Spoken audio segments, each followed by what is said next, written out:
So what is up sa inyo mga tangos, and welcome back na naman dito sa aking YouTube channel. And for today's video ay meron lang akong gustong i-share or ikwento sa inyo mga katangos about consistency.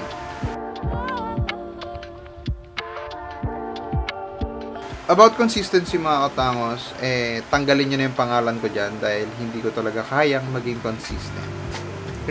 Pero may reason naman ako kung bakit hindi ko talaga kayang maging consistent. Yes mga katangos, hindi ko talaga kayang maging consistent. It's because estudyante po ako and sobrang limited ng oras ko mga katangos sa mga bagay like vlog. Kasi to be honest mga katangos, ngayon is second year college ako mga katangos, and tulad ng sinabi ko dati na isa po akong education student, and sa second year mga katangos ay napakarami na namin ginagawa. Marami ng advance na tinuturo sa amin on how to be a teacher, ganyan-ganyan. So, yun, hindi ko na-explain. Hindi ko kaya maging consistent mga katangos. It's because marami akong schoolworks na ginagawa. Nandyan yung mga reporting, yung mga handwritten kineme na project namin. Hindi naman project, kumbaga parang required lang na, alam mo yun, mas master namin magsulat, ganyan-ganyan. So, yung oras ko, ubos na ubos, as in, ubos na ubos, doon sa mga schoolworks na ginagawa ko. And the reason why tumigil ako sa daily vlog is yun. Well, hindi ko naman sinisisi dahil ang vlogging naman is nandyan lang naman siya. Though, hindi ko lang talaga siya kayang isiksik sa oras ko mga katangos. Kasi, syempre, bukod sa ACADS mga katangos, meron din naman ako mga private na gusto kong gawin. As in, gusto kong gawin on my own lang, na without video, without anything. So, yun. Unang-una dyan mga katangos, yung cycling. Yes, nagsa-cycling po ako and gumagawa po ako ng mga long ride na ano lang. Alam mo yun, literal na ensayong long ride lang naman mga katangos. And yun, maraming nagsasabi sa akin mga katangos na bakit hindi ko siya i-try na i-video. Then, marami rin nagsasabi sa akin mga katangos na bakit hindi ko siya i-try na i-video. Which is, gusto ko, pero hindi ko alam kung paano mga katangos. Unang-una, ang gagamitin ko po mga katangos na isang bagay na pang-record during ride is yung phone. Ito po ang phone ko. Pakita ko sa inyo. Ito po ang phone ko. Realme 6 mga katangos. Yan. Ito yung ginagamit ko for record. Yan. Sabihin na natin nakatalikod. Yan, nakaganyan siya. Ang hassle kasi guys, yun, in short, ang hassle, sobra. Ang laki kasi ng phone ko, no?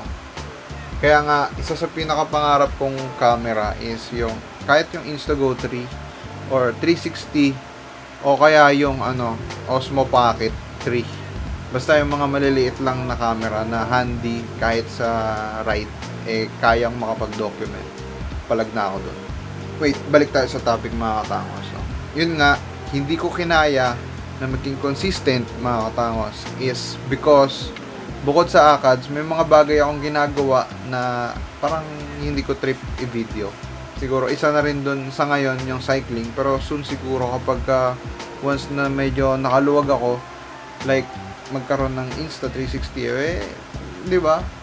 Malay natin. Why not? Ngayon mga katangos, sige pipilitin natin.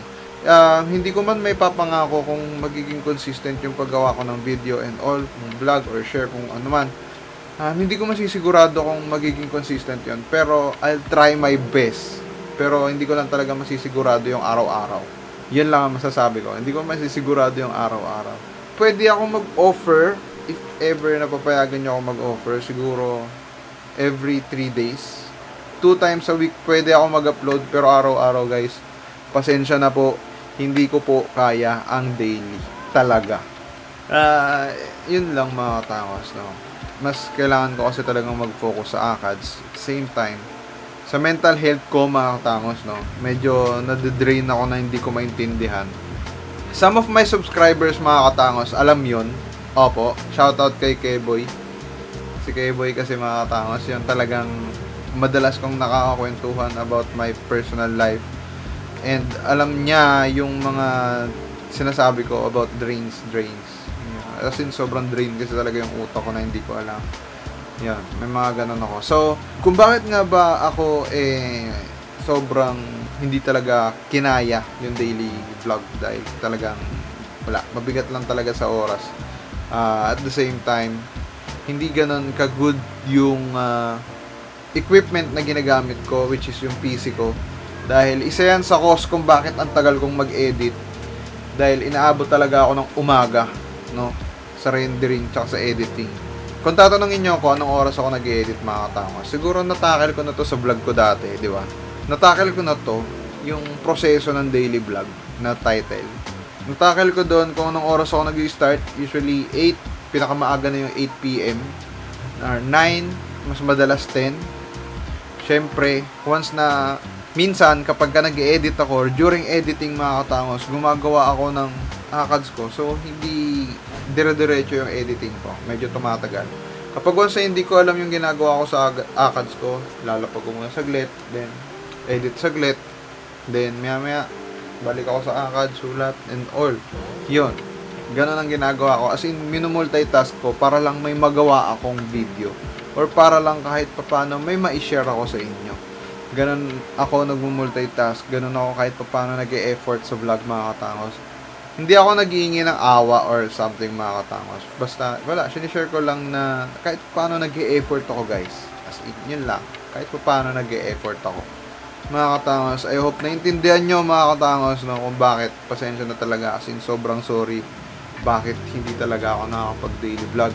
And yun mga katangos, maraming salamat sa panonood. And I hope kahit paano nagustuhan nyo itong video na to.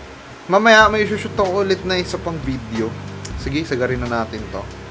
Thank you so much sa panonood mga katangos, and I hope nagustuhan niyo tong video na to. And kung meron pa akong gustong i-share or kwento or something, just comment down below. Yan. And yun, thank you so much sa panonood. See you in my next vlog. Bye. Peace. Let's go.